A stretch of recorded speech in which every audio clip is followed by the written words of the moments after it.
And then there it was. A bright light and a wisp of silvery white wafting through the air like a long flowing scarf. The vision disappeared into the book stacks. Seconds later, there was again, passing between the aisles and moving incredibly fast.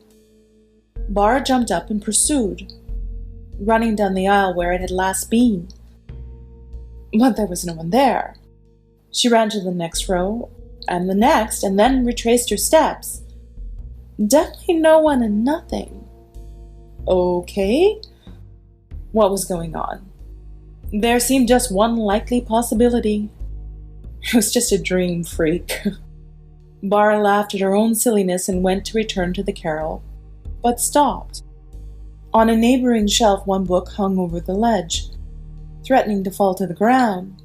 She reached out to return it to its proper place, but pulled back and stared. Again in the L, she was in the spot she stood before. The book that hung over the edge was The Magician's Nephew. But Bara hadn't done this. She'd made a point of not touching it. Could someone else have come down into the stacks and moved it? It seemed too much of a coincidence. Bara reached out. Her hand just touched the spine, and there was that same sickly scent and that same odd breeze.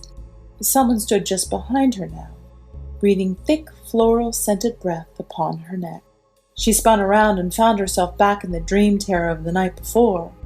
Strawberry blonde hair streamed over a large black mouth, a mouth that had consumed its own face and now seemed determined to consume her.